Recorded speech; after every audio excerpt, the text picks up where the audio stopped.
Caso de hoje, pesadelo no quarto do hotel. Olá, meu nome é Alberto e o que eu vou contar para você aconteceu de verdade, comigo e com a minha família. Já faz algum tempo e mesmo assim eu não esqueço um único detalhe sobre esse desagradável acontecimento. Infelizmente, até os dias de hoje, sempre que eu conto essa história para alguém, ninguém acredita. Mas esse fato de ninguém acreditar, para mim não significa nada.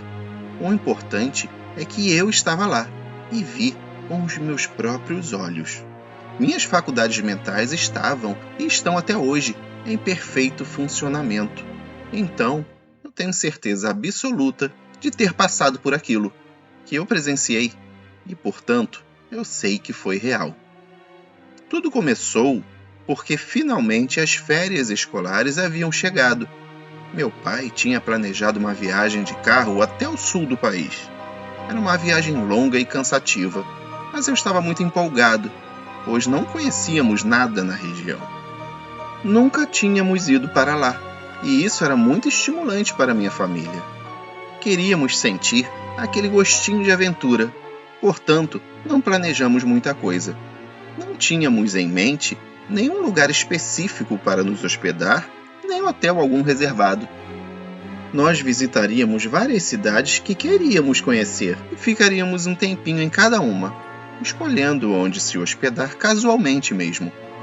Foi justamente em uma delas que aconteceu a minha história. Era uma pequena e simpática cidade típica do interior.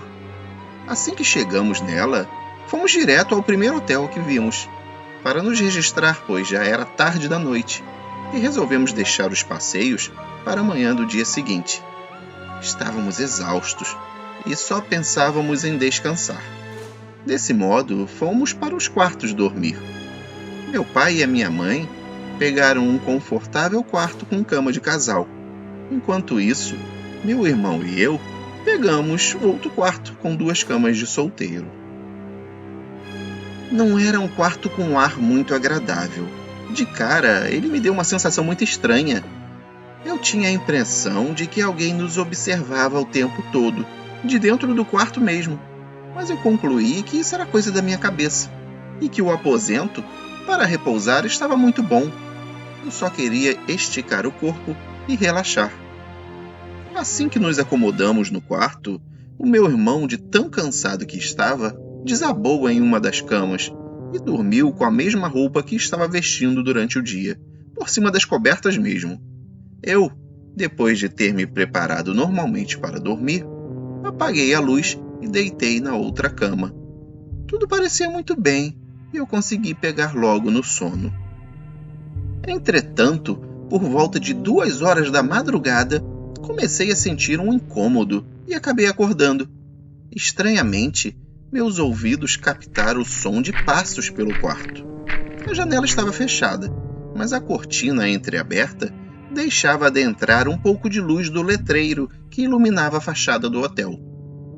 Eu estava olhando a parede, então virei a cabeça para ver por que o meu irmão estaria andando pelo quarto, já que ele estava muito cansado quando chegamos e tinha ido logo dormir.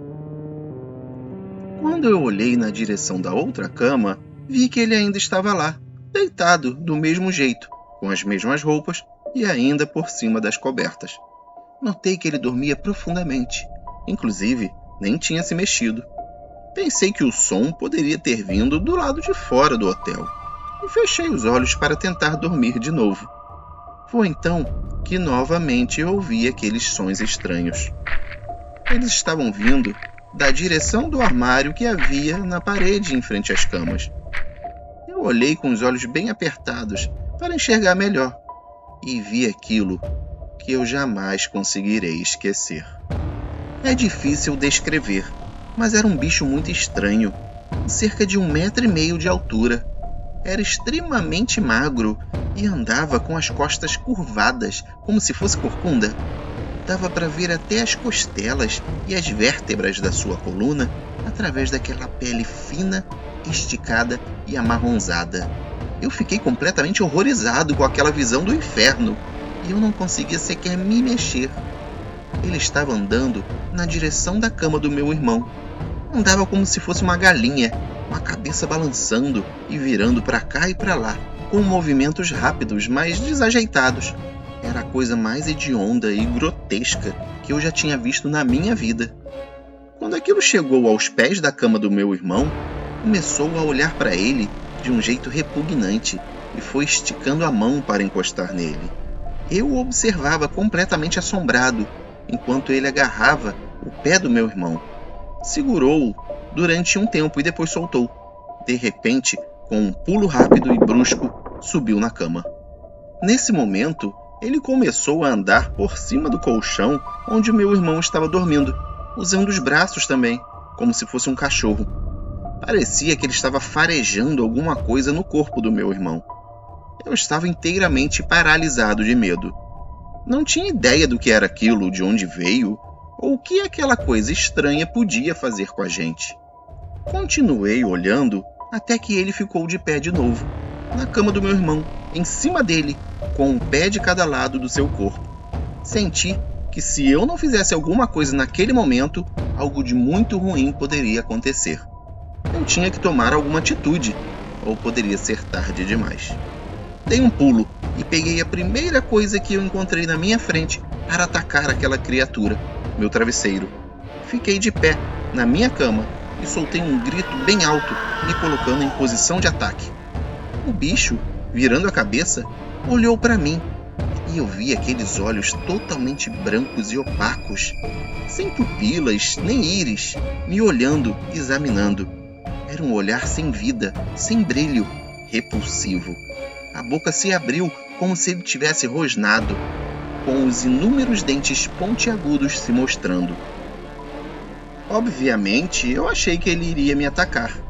Já estava me preparando para o pior, quando meu irmão se virou e, mesmo com muita dificuldade, estendeu a mão até a lâmpada da cabeceira da cama e acendeu a luz. E foi nesse momento que mais uma coisa estranha aconteceu, talvez a mais estranha de todas. Quando subitamente a luz acendeu, o bicho simplesmente desapareceu. Eu olhei para o rosto do meu irmão o mais rápido que eu pude e notei que ele estava muito pálido e tremia igual a vara verde. Ele me contou que estava acordado enquanto tudo aquilo acontecia, mas não conseguia se mexer, nem mesmo abrir os olhos. Ele ouviu os passos, sentiu o bicho segurar seu pé e pular na cama. Percebeu que a coisa roncava e gemia enquanto cheirava seu corpo. Notou que da boca da criatura saía um bafo com cheiro de carniça. Mesmo sentindo tudo isso, ele não conseguia fazer nada. Era como se ele estivesse petrificado. Não tinha forças para falar, me chamar, nem se movimentar. Só depois que eu gritei, atraindo a atenção daquela coisa, foi que ele conseguiu reunir todas as suas forças, se virar e esticar o braço para acender a luz. Nós reviramos o quarto todo e não achamos absolutamente nada, nenhum lugar de onde aquilo poderia ter saído ou onde poderia ter se escondido. A partir daquele momento, deixamos a luz acesa e não conseguimos mais dormir pelo resto da noite. No dia seguinte, logo pela manhã, pedimos aos nossos pais para irmos embora para outro hotel e depois de muito trabalho conseguimos convencê-los. Eu não sei o que era aquilo e nunca mais tive nenhuma experiência sobrenatural na minha vida e nem quero ter. Só sei que eu vou ter pesadelos com aquela coisa enquanto eu viver. E esse foi mais um caso para ouvir no escuro. E o que você achou do relato? De onde poderia ter vindo aquela criatura? Você dormiria uma noite nesse hotel? Conta tudo aqui pra gente nos comentários. Muito obrigado por participar.